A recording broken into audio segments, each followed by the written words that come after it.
Good morning friends, welcome to Genesis IAS. आज हम लोग बात करेंगे जो हमारा mains quality enrichment keyword program है उसके पार्ट 2 की। हमने पार्ट 1 में देख लिया था बैंकिंग सेक्टर के बारे में, टैक्सेशन के बारे में और मैन्युफैक्चरिंग सेक्टर के बारे में। फ्रेंड्स, कुछ लोगों के ये कमेंट आए थे, सर इनको हम किस तरीके से यूज़ कर सकते हैं कंक्लूजन में, तो उनको कुछ क्लैरिटी जो है इसमें नहीं बन पा रही थी। तो मैं आज आपको थोड़ा बता देता हूँ, थोड़ा ब्रीफ, कि किस तरीके से आप इनको यूज़ करेंगे। तो मैंने हालांकि लास्ट वीडियो में भी बताया था और आज भी ये उसी सीरीज़ का सेकंड पार्ट है। मैंने आपको बताया है कि इस सीरीज के टोटल 10 पार्ट्स आएंगे, तो आप जो है हमारे चैनल को सब्सक्राइब कर लीजिए। और आपको जो इसकी पीडीएफ है वो हमारे डिस्क्रिप्शन लिंक में आपको जो है पीडीएफ मिल जाएगी। आप हमारी वेबसाइट पे जाके वहाँ पे कीवर्ड नाम से पीडीएफ होगी, उसको डाउनलोड कर लीजिए। ठीक है, तो स्टार्ट करते हैं। आज जो हमारा क्वालिटी एनरिचमेंट कीवर्ड प्रोग्राम का पार्ट 2 है।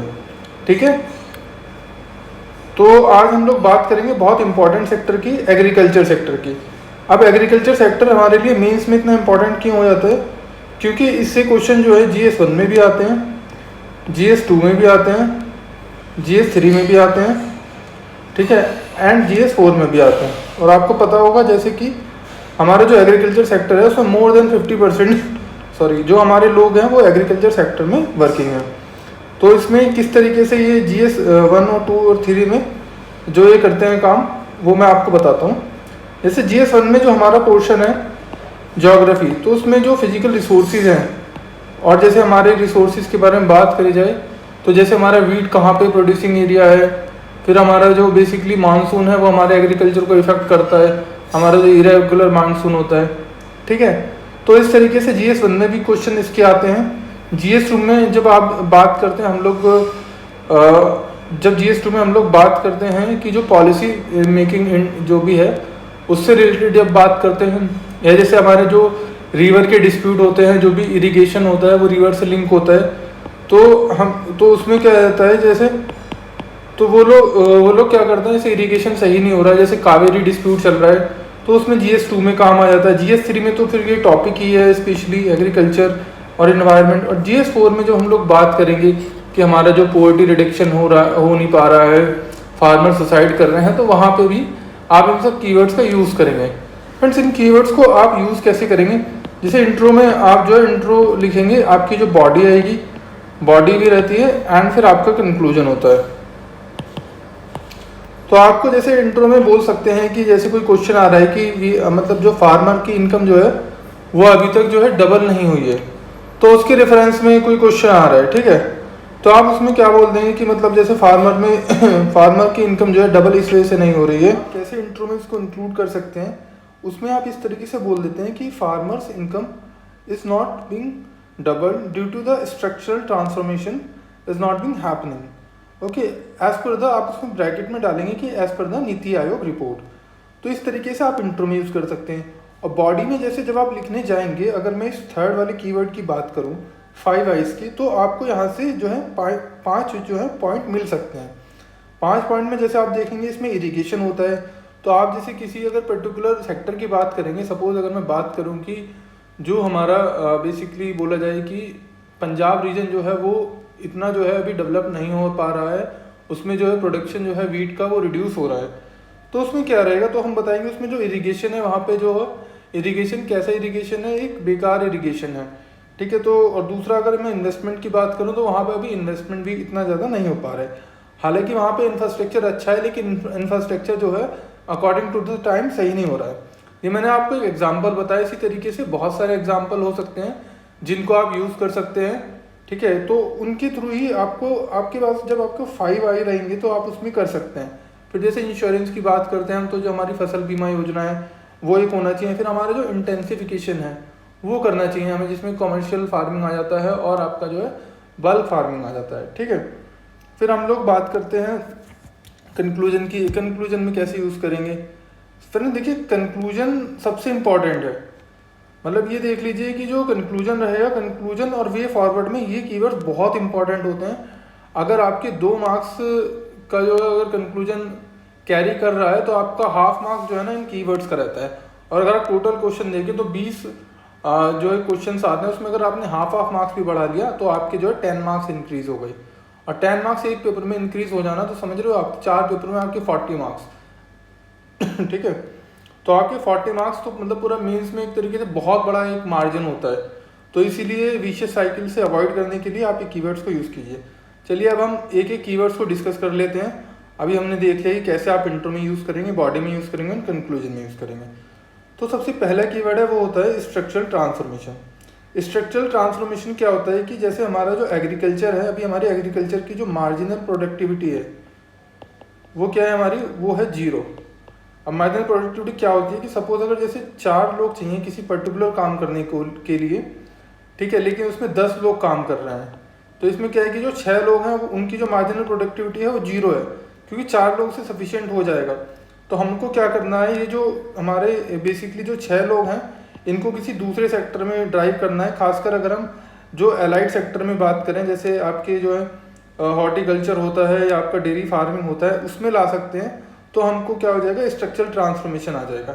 दूसरा इसमें स्ट्रक्चरल ट्रांसफॉर्मेशन के केस में आप क्या कर सकते हैं, एक होता है इंटीग्रेटेड फार्मिंग, ठीक है। इंटीग्रेटेड फार्मिंग क्या होता है, इंटीग्रेटेड फार्मिंग में बेसिकली हम लोग तीनों चीज़ों को इंक्लूड करते हैं, लाइव स्टॉक को भी इंक्लूड करते हैं, आपके हॉर्टिकल्चर को भी इंक्लूड करते हैं, एंड थर्ड आपका जो मेन एग्रीकल्चर होता है, जो कि ये आपकी जो क्रॉप्स वगैरह होती हैं वो। तो ये आपके स्ट्रक्चर ट्रांसफॉर्मेशन, जब आप इस लाइन ऑफ थॉट पे सोच रहे होंगे तो वहाँ पे आपको इसको नोट डाउन करना है। दूसरे पे आ जाते हैं। दूसरा जैसे आपका रहता है कि सॉरी, जैसे कोई भी आपका जो है प्रोग्राम हम लोग लॉन्च कर रहे हैं तो उसकी वायबिलिटी क्या है, ठीक है, उसका प्रॉफिटेबिलिटी क्या है, सस्टेनेबल एग्रीकल्चर है या नहीं। सपोज अगर हम बात कर रहे हैं जब बीटी कॉटन की, या मतलब अब अभी हम लोग बात कर रहे हैं कि उसकी क्या नाम है, बीटी ब्रिंजल की, तो हम देखेंगे कि वायबल है इंडियन कंटेक्स्ट में, कि it is beneficial for farmers to grow genetic modified crops, ठीक है। फिर उसकी प्रॉफिटेबिलिटी देखेंगे कि हम लोग उसको एक्सपोर्ट कर सकते हैं कि हमारे पास एक्सपोर्ट इवेन्यूज़ क्या हैं, ठीक है। तीसरा देखेंगे वो सस्टेनेबल एग्रीकल्चर के लिए सही है या नहीं, क्योंकि हमने देखा है कि बहुत सारे सॉरी, जब आपका जेनेटिक वो रहता है तो बहुत सारी प्रॉब्लम आती है उसमें, ठीक है। फिर आपका 5I जो मैंने अभी डिस्कशन करा कि आपका जो इरिगेशन फैसिलिटी अच्छी है, उसमें क्रेडिट फैसिलिटी है।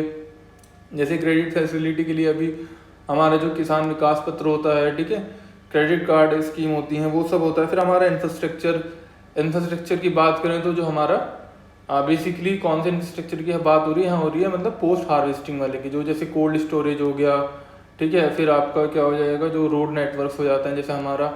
और आप हर कीवर्ड्स के साथ ना ये चीज़ ध्यान रखिए कि जैसे रोड नेटवर्क है तो आपको पीएम किसान सड़क योजना आपको याद आ जानी चाहिए, ठीक है। तो इस तरीके से फिर आपका जो रहता है कि गवर्नमेंट को क्या करना चाहिए, जो भी जैसे हमारे यहाँ इरिगेशन होता है वो मानसून बेस्ड होता है, तो हमको ऐसी क्रॉप्स को यूज़ करना चाहिए जो लेस वाटर इंटेंसिव होती हैं, तो हम सीरियल्स को यूज़ कर सकते हैं, ठीक है। मिडिल मैन सेंट्रिक जो जैसे रहता है, मिडिल मैन को हम लोग हटा सकते हैं।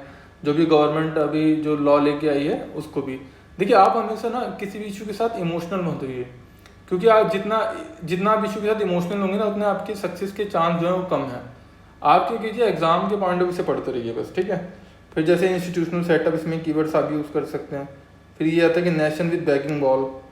अब जैसे इसमें क्या है कि जैसे हमारे पास जो है एवेन्यूज़ है, हमारी फर्टिलिटी अच्छी है, लेकिन हम फिर भी क्या कर सकते हैं, हमको इम्पोर्ट करना पड़ता है।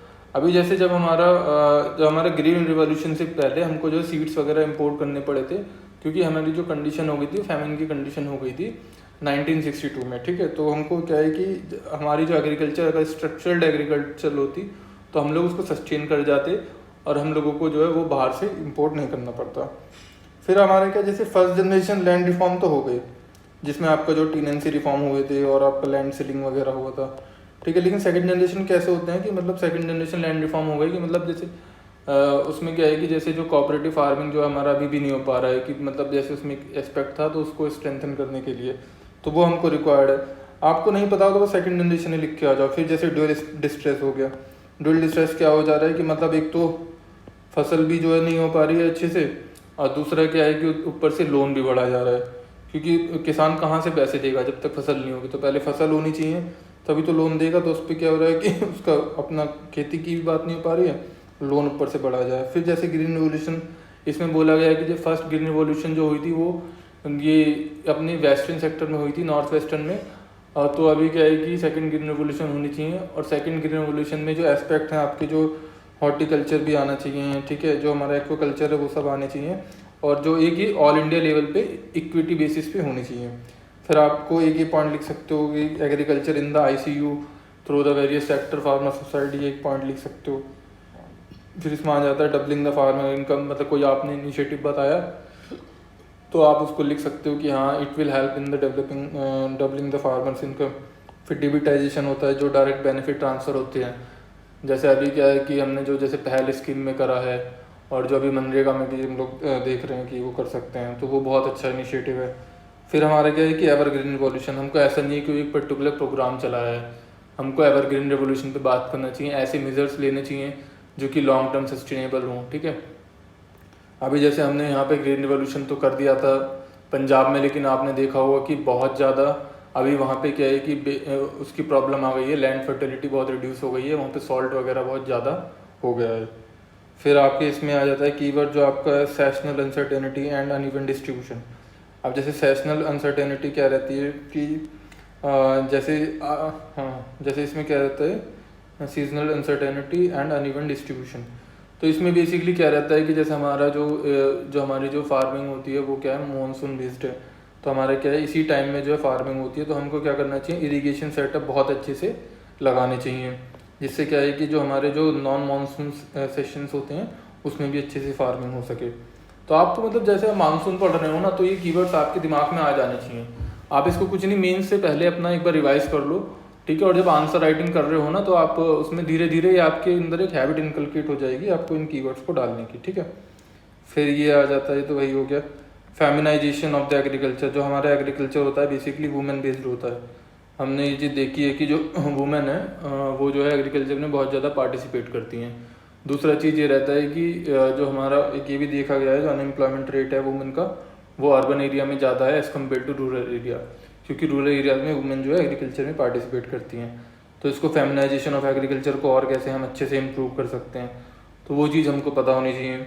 जैसे फेमिनाइजेशन में क्या कर सकते हैं, जो हाउस होल्ड हो या लैंड हो वो वुमेन के नाम पे होनी चाहिए, ठीक है। और भी जैसे पहल स्कीम में हमने करा है कि जो वुमेन है उसके नाम पे ही सिलेंडर दिया जाएगा, ठीक है।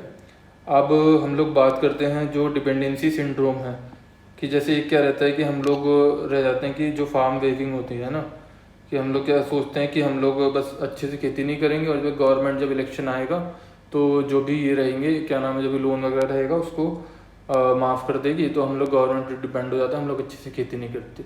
तो वहाँ पे कुछ आपको जैसे कंडीशन मेजर देना है तो बता सकते हैं कि we have to remove the dependency syndrome, और उसमें क्या है कि ये मेज़र ले सकते हैं कि सपोज़ गवर्नमेंट को देखना चाहिए कि असेसमेंट पूरा करना चाहिए GSI बेस्ड सर्वे के थ्रू, ठीक है, तो वो कर सकते हैं। फिर आ जाता है कि हमने मीन्स एंड डिस्प्लेस, जो हमारा फोकस है वो किस पे रहता है, मीन्स पे ज़्यादा रहता है, कि मतलब जो है सीडिंग दे दिया ये दिया, और जो हमारा फोकस जो है फूड प्रोसेसिंग पे अभी कम हो गया है, तो वो फोकस हमारा बढ़ना चाहिए, है ना। तो अभी इसके लिए गवर्नमेंट मेजर ले रही है, एक अलग से डिपार्टमेंट ही बना दिया है फूड प्रोसेसिंग का, ठीक है।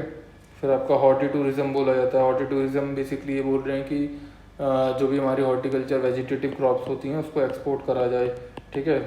फिर आपका हिडन हंगर, हिडन हंगर क्या होती है कि हिडन हंगर में बेसिकली आपका ये रहता है कि जो भी बेसिकली हम लोग खाना तो खा रहे हैं लेकिन उसमें क्या है कि न्यूट्रिशनल वैल्यू जो है कम होती है, तो हमको ऐसी डाइट्स में इंक्लूड करने चाहिए जो हमारा न्यूट्रिशन बेस्ड हो, हमको कल्टीवेशन भी इस टाइप की क्रॉप्स की करनी चाहिए।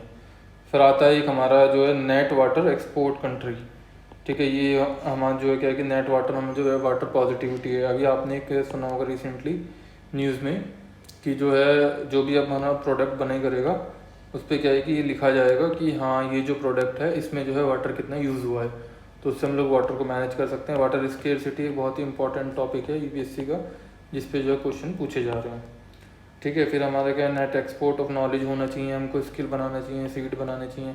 तो उस तरीके से क्या रहेगा जो मैंने बताया था स्टार्टिंग में, मार्जिनल प्रोडक्टिविटी जो हमारी जीरो हो रही है उसको हम बढ़ा सकते हैं, ठीक है। फिर ये आ जाता है कि एग्रीकल्चरिस्ट टू एग्रीप्रेन्योर होना चाहिए। एग्रीकल्चरिस्ट को मतलब क्या होना चाहिए, जैसे एग्रीप्रेन्योर्स यहाँ पे बोल रहा है कि उनको स्टार्टअप एंटरप्रेन्योर्स होना चाहिए। जैसे आपने भी सुना होगा बहुत सारे जो IITians हैं या मतलब अच्छे कॉलेज के लोग हैं वो क्या कर रहे हैं, वो ऑर्गेनिक फार्मिंग में इंटरेस्ट ले रहे हैं और they are earning a very good amount and government is also providing the very good subsidies in that area, okay. तो ये एक बहुत अच्छा इनिशिएटिव है। फिर आपका जैसे ये है कि RA स्कीम हो गई, जैसे हम लोग देख रहे हैं कि हमारा जो है अभी माइग्रेशन हो रहा है फ्रॉम एग्रीकल्चर सेक्टर, तो लोग जहाँ पे जा रहे हैं, तो उसके लिए यूथ को अट्रैक्ट करने के लिए जब आप कुछ वे फॉरवर्ड दे रहे हैं तो आप उसमें आर्या स्कीम का यूज़ कर सकते हैं। फिर उसमें होता है पैराडॉक्स ऑफ प्लेंटी, जैसे इसमें बोला जाता है कि जैसे वाटर जो है, तो वाटर क्या है कि एक लिमिटेड रिसोर्स है, तो लेकिन जहाँ पे वाटर ज़्यादा हो जाता है वो ज़्यादा यूज़ करने लगते हैं वाटर, उससे क्या रहता है कि हमारे जो सॉल्ट्स वगैरह हैं वो भी ऊपर आ जाते हैं और सॉइल ख़राब हो जाती है, ठीक है, और ग्राउंड वाटर टेबल भी हमारी जो रिड्यूस होने लगती है। Land productivity to water product, land का मतलब एक तरीके से ऑप्टिमम यूज़ होना चाहिए, मतलब जो क्रॉप उसमें नेचुरली हम लोग उगा सकते हैं उसको उगाना चाहिए, ऐसा नहीं है कि उसमें कोई अलग से उगा सकें, जैसे प्रॉब्लम हुई है हमारी मतलब तमिलनाडु में या जो हमारा। फिर हमको ग्रीन डिज़र्ट के बारे में यहाँ पे एक कीवर्ड दिया हुआ। ग्रीन डिज़र्ट बेसिकली क्या है कि जैसे आपने देखा होगा अभी चाइना ने एक इनिशिएटिव लिया अपने गोबी डिज़र्ट्स को वेजिटेटिव बनाने के लिए, तो वैसे ही बोला है कि जो डिज़र्ट्स हैं उसमें जो डिज़र्ट सस्टेनेबल क्रॉप्स हैं उनको उगाया जाए, ठीक है। तो ये है। फिर अब आ जाते हैं लैब टू लैंड। जैसे हमारे यहाँ एक बहुत बड़ी प्रॉब्लम ये रहती है कि जो हमारा जो साइंस एंड टेक है एग्रीकल्चर के फील्ड में, उसको कम्युनिकेशन जो फार्मर से, हालांकि हमारे कृषि विज्ञान चैनल स्टार्ट करा गया है और भी जैसी चीज़ें गई हैं, तो लैब में जो भी बेसिकली इन्वेंशन हो रही है, लाइक जैसे बहुत अच्छा इनिशिएटिव गवर्नमेंट का था, तो आप इसको ऐसे लिख सकते हैं कि we have to improve our lab to land like the initiative of the soil health card. यहाँ पे जो है लैब से बताया जाता है अकॉर्डिंगली कि आपको जो है कितना जो है उसमें बेसिकली डालना है, मतलब आपको जो फर्टिलाइज़र का रेशियो क्या रखना है, जो 4:2:1 होता है, ठीक है। तो इस तरीके से हमारे जो इनिशिएटिव होते हैं। फिर आपका इसमें एक आ जाता है कि ये बेसिकली प्लांटिंग यील्ड्स कि मतलब जो हमारा जो है अकॉर्ड प्लेटूस पे कुछ क्रॉप्स होती हैं उसको कैसे हम कर सकते हैं। फिर हमारा एक ये आ जाता है हर खेत को पानी। और इसमें क्या है कि बहुत सारे एरिया, जैसे मैंने पहले ही बताया कि इरिगेशन की प्रॉब्लम है, तो उसमें गवर्नमेंट ने कैंपेन चलाया था हर खेत को हर खेत को पानी, तो वो आप यूज़ कर सकते हैं।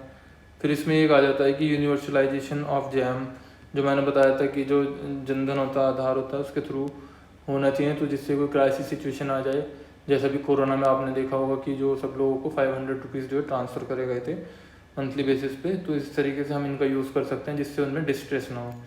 फिर आपको एक मतलब लैंड को हमको एक सेपरेट एसेट नहीं लेना होगा, एक बहुत ही इंटीग्रेटेड एसेट लेना होगा। तो आप जैसे उसमें यूज़ कर सकते हैं कि यूएनसीटीडी का जब आप एग्जांपल देंगे तो उसमें वहाँ पे आप जो है इस चीज़ को लिख सकते हैं। फिर हमारे क्या है कि टेक्नोलॉजी फटीग है, मतलब टेक्नोलॉजी फटीग क्या रहता है कि यहाँ पे मतलब हमारे पास जो वीक टेक्नोलॉजिक मेजर्स हैं कि हम लोग सही से मानसून प्रोडिक्ट नहीं कर पाते, हालांकि अभी तो बहुत सही हो गया है।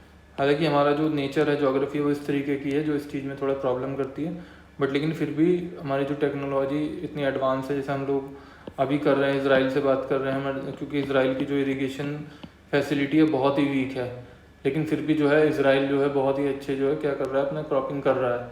तो हम इसराइल से drip irrigation, mulching and other sparkling irrigation के बारे में बात कर रहे हैं। फिर एक कॉन्सेप्ट है बैक टू विलेजेस कि मतलब हमको बैक टू विलेजेस जाना चाहिए।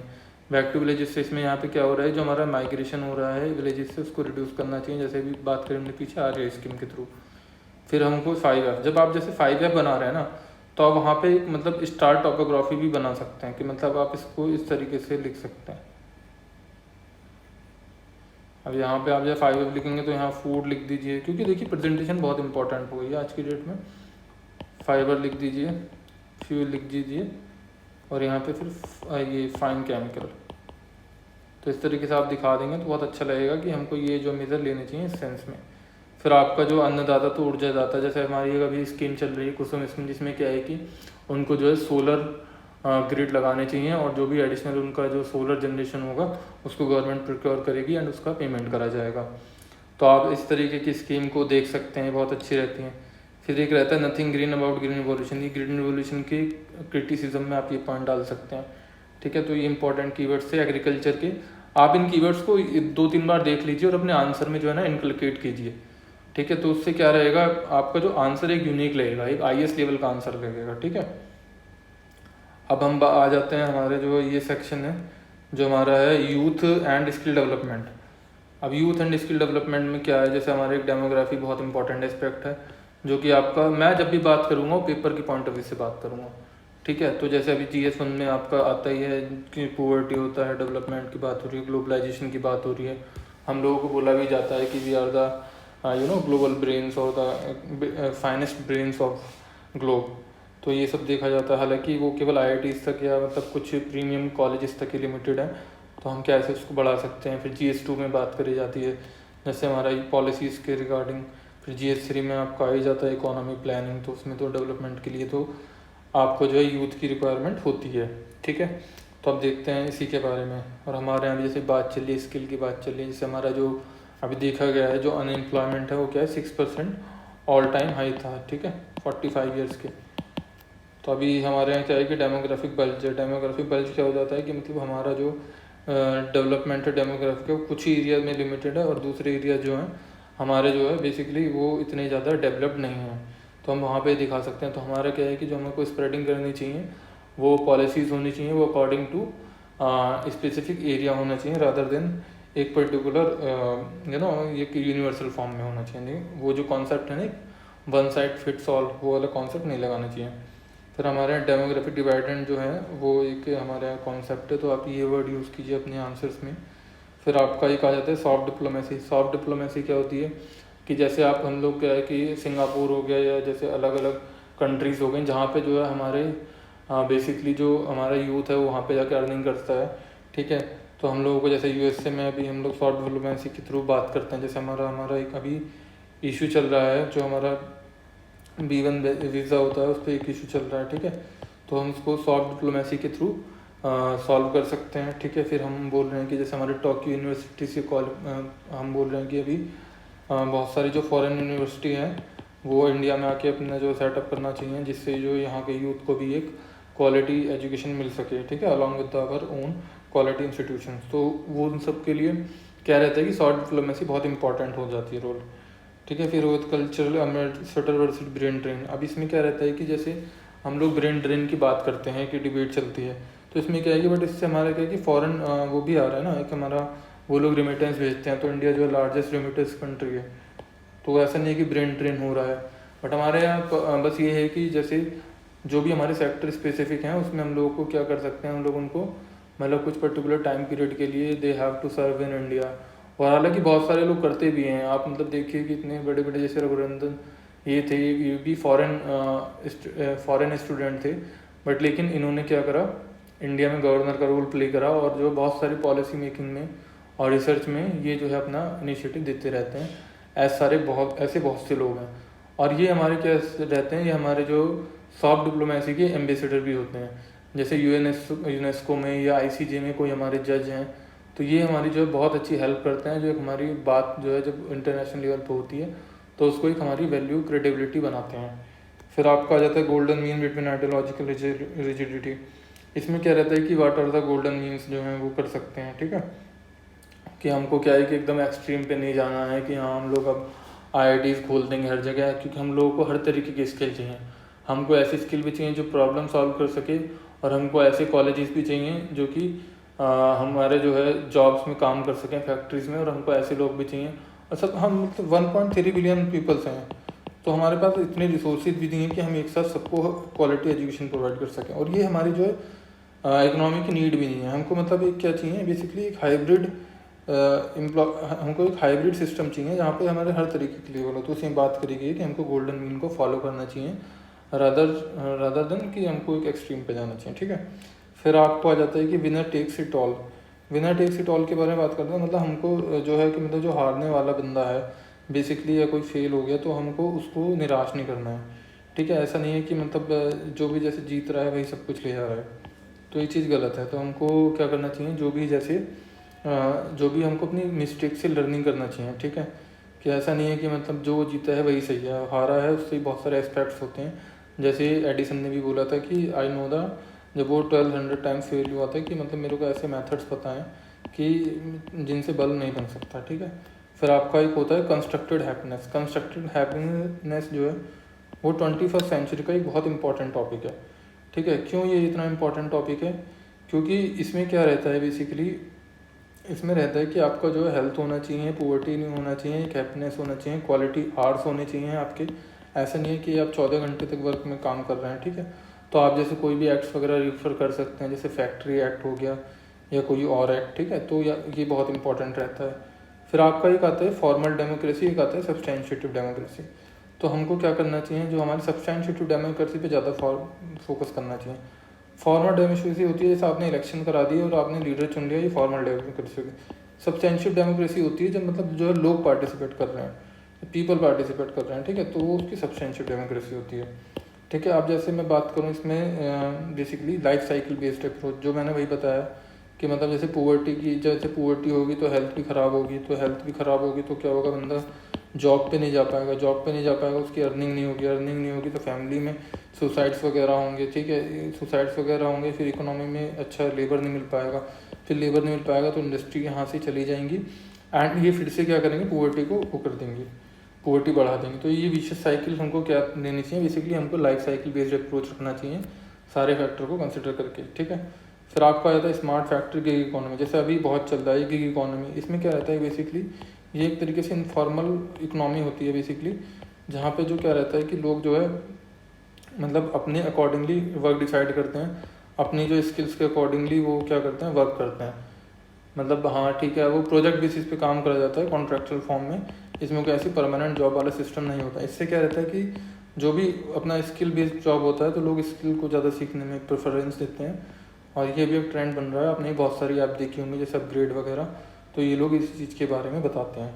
तो आपको ये सब पॉइंट्स हैं जो आपके आंसर में आपको इंक्लूड करने हैं, ठीक है। अभी तो ये आपके पॉइंट्स हैं, इसमें कोई भी डाउट हो ना आपको तो आप जो है यहाँ पे हम लोग बता सकते हैं जेनेसिस IAS, ठीक है, फॉर ऑल एग्ज़ाम @gmail.com पे। और दूसरा आप क्या कर सकते हैं, इस नंबर पे कांटेक्ट कर सकते हैं।